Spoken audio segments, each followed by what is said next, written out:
CBN Intimamente. Com a psicóloga e sexóloga Elisângela Pereira. Elisângela, bom dia, tudo bem com você? Bom dia, Marcelo, como vai você, meu bem? Tudo ótimo. Então tá ótimo, se você está ótimo, eu também tô ótimo. Vamos ficar todos. Todos ótimos. Eu vou ficar melhor ainda, porque eu vou de férias. Pois é, tô sabendo. Vou ficar Semana que muito vem, melhor, né? Semana que Muito vem, bom. você estará aqui com o PC, Entendi. tá? Ok. Mas hoje nós vamos falar de comunicação não violenta. É isso aí. Escolhi esse tema com muito carinho. Pois é, por quê, afinal? É uma situação que você presencia muito no seu O consultório? tempo inteiro. Normalmente as pautas que você traz são...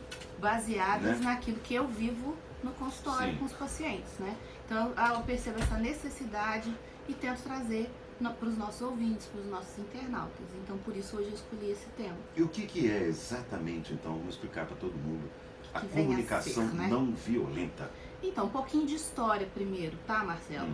Comunicação não violenta é uma expressão que é usada não é um tipo de linguagem, as pessoas acham que é um tipo de linguagem específica. Tá. Não é isso, na realidade é uma pesquisa feita há mais de 40 anos por um psicólogo, né, americano, que é o Marshall Rosenberg. Ele desenvolve esse projeto há muito tempo.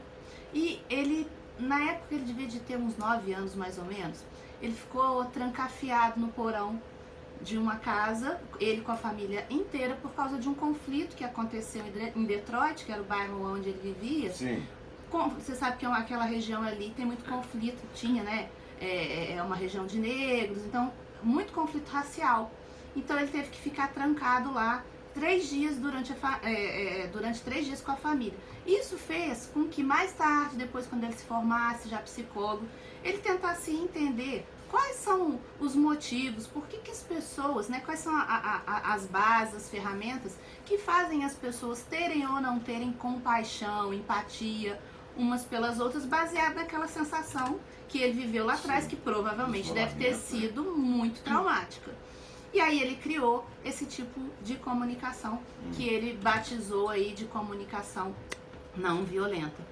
Porque é um tipo de comunicação que tenta fazer com que as pessoas se comuniquem de uma forma a você passar aquilo que você realmente quer, a mensagem, mas de uma forma em que você não agrida o outro. E a gente vê isso o tempo todo nas relações, né? Independente do tipo de relação. Pois é, eu ia te perguntar isso, em relações amorosas, inclusive? Ou... Inclusive e talvez posso dizer principalmente. Principalmente. Porque depois de um certo tempo de vínculo, de contato, a gente tende a se acomodar. Então antes natural, eu te tratava um pouquinho mais, talvez com elegância. Você pode ver que hoje eu chego e falo, ei, Marcelo, tudo bom? Não tem mais. Já perdeu o respeito. Já perdeu o respeito, você pode ver que é assim. Entendo. Não é? Então Não é. as pessoas tendem, depois de um tempo de intimidade, a perder um pouco do cuidado É um com o relaxamento, outro. às vezes é até inconsciente, né? Na maioria das vezes inconsciente, mas o que o Marshall acredita, né? Porque ele ainda é vivo, faz palestras, né, pelo mundo inteiro, Sim. existem vários multiplicadores dessa teoria dele espalhado pelo mundo, enfim. O que ele acredita é que a gente não deveria perder isso, que a gente deve ficar atento, porque esse tipo de comunicação não violenta pode evitar uma série de transtornos, de conflitos. Inclusive ele trabalha muito essa teoria em regiões de guerra. Mais ou menos o que o Gandhi fez Sim. na Índia. Inclusive o nome também vem um pouco dessa inspiração, desse processo que ele tentou, né, implantar na Índia, enfim. Então é muito comum a gente ter esse tipo de comunicação nos relacionamentos, relacionamento profissional, né? Chefe e funcionário, pai e filho. Então, a partir do momento que a gente desenvolve melhor esse tipo de comunicação, vai ficar muito mais fácil para você lidar com as suas relações interpessoais, trazer a pessoa mais para perto de você, porque a comunicação, quando ela não é bem empregada, ela tende a afastar as pessoas. É natural, né? É natural. Quais são, o que a gente poderia definir como assim, os pilares dessa comunicação não violenta? Então a gente pode dizer, primeiro, a observação. Então, é a gente tentar fazer tudo diferente do que normalmente a gente faz. Quando você conhece uma pessoa, quando você vê, observa um fato, normalmente a gente tem uma tendência a quê? Julgamento. Olhei pra você, nunca vi Marcelo na minha vida. Olho para o Marcelo e falo assim, esse cara tem cara de babaca. Como assim? Do nada você Como já julga. Exatamente. Então, primeiro pilar, observação. Né? A gente tem que aprender a observar sem julgar. E isso é muito difícil para nós. Porque desde pequenininho está impregnado. Então, isso que eu estou trazendo aqui, Marcelo, é uma teoria, é um processo interessante, mas a gente tem que deixar claro que é um processo difícil baseado na nossa cultura. Sim. Mas é possível. Não é porque é difícil significa que a gente não consegue fazer isso. Principalmente a partir do momento que a gente faz uma conscientização dessa questão, certo?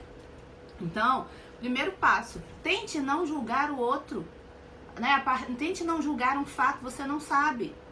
Então, primeira coisa, observação. Depois, sentimento, seria o outro pilar. Ou seja, a partir daquela observação, tente perceber o que você sentiu naquela fala. Tristeza, alegria, raiva, angústia. A gente tem aí um leque de sentimentos que podem vir à tona quando eu estou me comunicando. Sim. De repente, estou aqui conversando com você, você fala alguma coisa, você pode ter uma fala preconceituosa que me faz ter raiva de você. Entende? Então eu tenho que ficar atenta a qual foi o sentimento que me causou quando o Marcelo falou isso. Raiva. Então, peraí, eu senti raiva? Por que eu senti raiva? Tem a ver com... É porque é uma sensação minha. Entende? Tem alguma coisa a ver, você pode ter feito um comentário, por exemplo, em relação à questão mulher. Meio me discriminando. Então, se eu sou uma pessoa que já tenho isso dentro de mim, a raiva já não vem porque o Marcelo fez esse comentário. O comentário faz aflorar esse sentimento. O comentário é o que dá o start. Mas qual que é a tendência? Que aí seria, né, o nosso próximo pilar.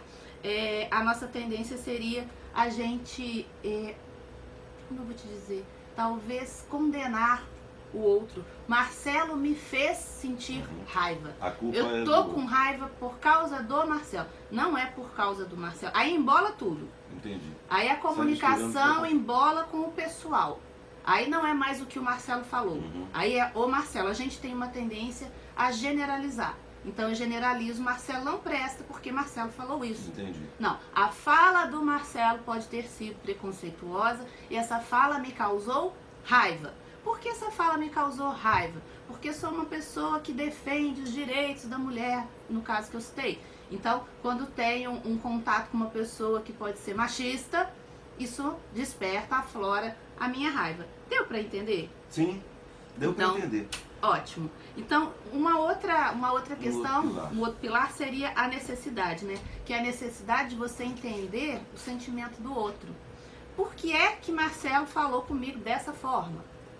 Tem alguma coisa, entende? O que você está tentando me comunicar? Então, é um processo de empatia contínuo, mas aqui a gente quer trazer que a empatia, não naquele sentido que a gente está acostumado a perceber, que é assim, se coloque no lugar do outro. Não é só isso, é um conceito mais profundo.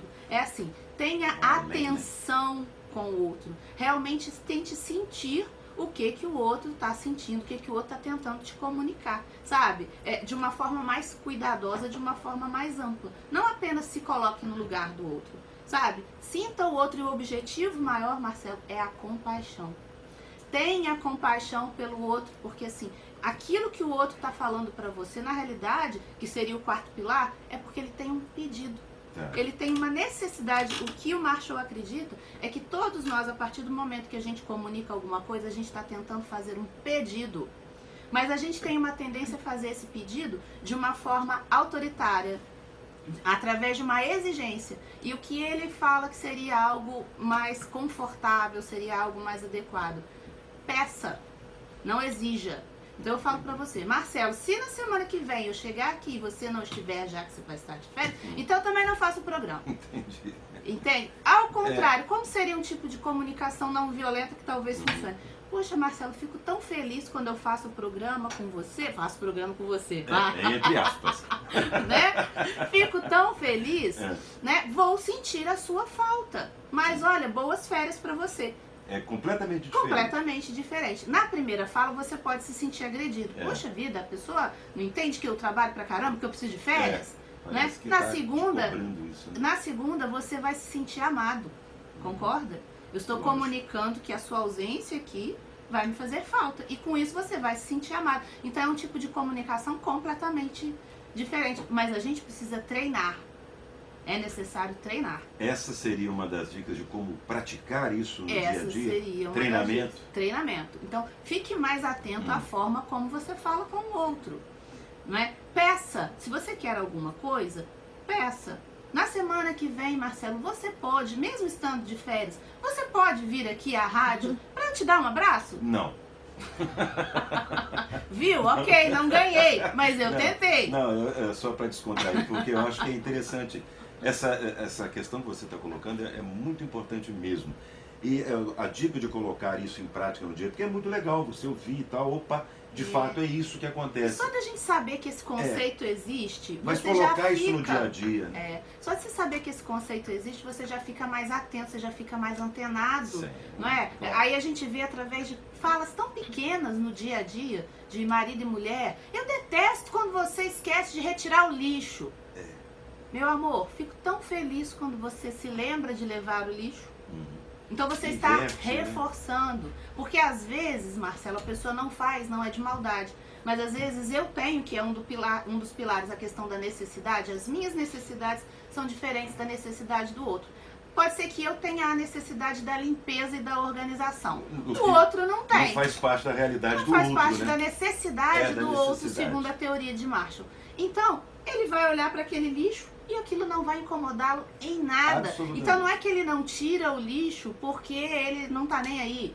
É porque realmente isso não é uma necessidade. Tudo bem que pode ter sido formado lá na infância, porque ele não fazia esse tipo de tarefa em casa, tinha uma mãe, uma ajudante, alguém que fazia, né, fizesse por ele, ok. É uma mudança completa. É uma mudança de paradigma, na realidade, a comunicação não violenta é um estilo de vida, é você tentar se comunicar de uma forma realmente em que você traga as pessoas para perto e não que você afaste. Se evita atritos, inclusive. né? Com certeza, com certeza. Se a gente, né, se ele utiliza isso inclusive em regiões de guerra, a intenção é essa, é no mínimo minimizar essas dificuldades de comunicação, né, que acontece às vezes numa guerra, não importa civil ou entre países diferentes, entende? Então vamos arredondar só pra gente encerrar? Vamos, então eu penso, casais, pessoas do meu Brasil varonil e do mundo, se você quer se comunicar bem, primeiro, presta atenção em como é que você está falando. Isso é muito importante. Primeiro tenha claro qual é a mensagem que você quer comunicar. E tente fazer isso num tom que seja agradável, da melhor maneira possível. E peça o que você realmente quer. Marcelo, vai ter uma festa na minha casa no sábado. Eu gostaria muito que você fosse, porque se você for, eu vou ficar feliz. Ótimo.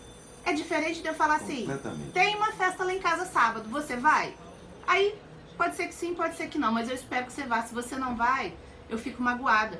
Mas eu fico magoada porque a sua presença era importante pra mim. Mas eu não te comuniquei. Você concorda se quando eu falo assim, você vai me fazer feliz se você for?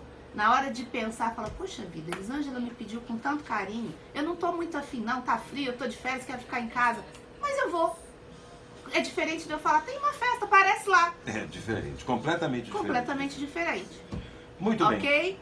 Valeu. Obrigado mais uma vez pela sua Eu que participação. agradeço. Obrigado. Valeu, Elisângela. Um Até beijo, mais. até mais, tchau, tchau. Beijo pros internautas. Até semana que vem. Tchau.